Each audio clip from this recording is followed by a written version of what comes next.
Okey, baik. Sebelum saya terlupa, ada satu lagi perkara yang perlu kita buat ulang kaji, okey, iaitu pecahan bentuk termudah. Okey, bagaimana kita nak permudahkan pecahan. Selepas kita mendarab pecahan nanti, okey, ada masanya kita tak boleh biar jawapan tu begitu sahaja sebab pecahan itu perlu kita tukar menjadi pecahan bentuk termudah dengan cara permudahkan pecahan. Okey, jadi saya harap kamu masih ingat bila saya sebut tentang permudah pecahan tadi. Jadi kalau langsung tak ingat memang tolong recall balik, cari balik, geledah balik semua yang pernah kamu ingat dalam kepala kamu. Okey, apa dia pecahan bentuk termudah, macam mana nak permudah pecahan. Okey, contohnya saya bagi. Katalah lepas kita buat operasi darab tu nanti kita dapatlah jawapannya 21/49. Okey. 21/49. Jadi bila kamu dapat satu jawapan pecahan, kamu tak boleh terus kata okey, ini adalah jawapan akhir. Tak boleh ya, kamu kena tanya diri kamu sendiri. Okey, 21 dan 49 ada dalam sifir apa? Ingat lagi tahun lepas saya ajar macam tu. Okey, 21 dan 49 ada dalam sifir apa?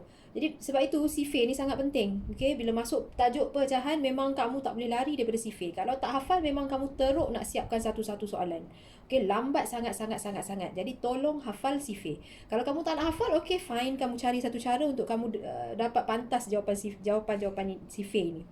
Okey, 21 dan 49. Okey, kalau kita dah memang sangat hafal sifir, kita dah nampak 21 dan 49 ada dalam sifir 7. Jadi kita akan bahagikan kedua-dua nombor ini dengan 7.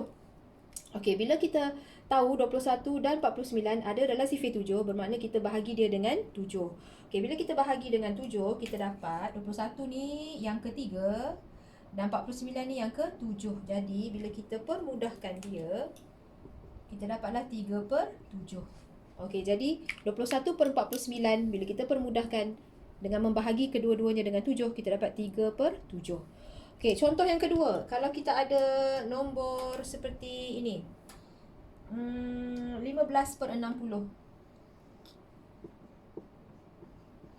Okey, kita buat darab pecahan. Kita pun dapat jawapan, contohnya 15/60. Okey, sebelum kamu stop untuk nak ke soalan seterusnya, kamu kena tanya diri sendiri. 15 dan 60 ada dalam sifir apa? 15 dan 60 ada dalam sifir apa? Okey, satu cara nak mengenal sifir 5, di mana sa dia ada 5 ataupun sifar. 5 dan sifar. Sa 5, sa sifar, jadi dia ada dalam sifir 5. Jadi kita boleh bahagikan kedua-dua nombor ini dengan 5. Kedua-duanya ada dalam sifir 5. Jadi bila kita bahagi dengan 5, kita dapat 15 ni yang ketiga. 60 bila kita bahagi 5 dapat 12. Okey, kita pun dapat 3/12. Okey, kita tengok 3 dan 12. Kita rasa macam, oh dia masih ada dalam satu sifir ni. 3 dan 12 ada dalam sifir apa? 3 dan 12 ada dalam sifir 3. Jadi ada masanya kita kena permudah, bukan sekali tapi mungkin 2 atau 3 kali. Okey, bergantung pada sifir apa yang kita guna. Okey, bila 3 bahagi 3 barulah kita dapat 1. 12 bahagi 3 kita dapat 4. Jadi jawapan akhir dia 1/4. Atau kalau kamu tak guna sifir 5 pada mula tadi, kamu boleh terus straight guna sifir 15 sebenarnya. Okey, straight boleh guna sifir 15. Tengok 15/60. Kamu boleh guna sifir 15. Okey, kalau kita hafal, ada murid hafal sifir 15. Okey, yang pertama 15, yang kedua 30, yang keempat 45, yang ketiga 45, yang keempat 60. Jadi dia boleh straight potong, dia bahagi dengan 15. Straight away dia boleh dapat. Ini 1, ini 4. Jadi 1/4. Jadi kalau kamu tak hafal, tak ramai yang hafal, okey. Jadi kita boleh pemudahkan dulu dengan sifir yang kita tahu, okey. Kat sini kita tahu kalau sa-nya 5, sa-nya sifar, dia boleh bahagi dengan 5. Jadi kamu bahagi dengan 5 dulu, kamu dapat 3/12. Lepas tu, okey.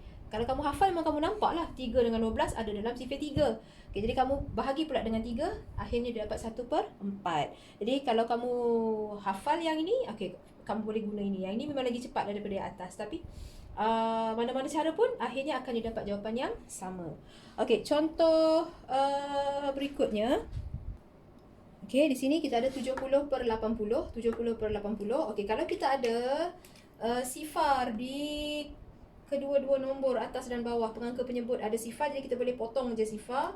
Okey, dan kita dapat 7/8. Okey, tanya diri sendiri, 7 dan 8 ada dalam sifar yang sama? Dah tak ada. Okey, jadi ini adalah jawapan akhir. Dia sudah dalam bentuk termudah. Okey, dan kita ada satu lagi contoh. Katakan 36/60. Permudahkan dia. Okey, kita nampak 36 dan 60 ni boleh bahagi 6. 36 ada dalam sifar 6, 60 boleh bahagi 6. Jadi kita pun bahagi 6. Pada mulanya kita bahagi 6.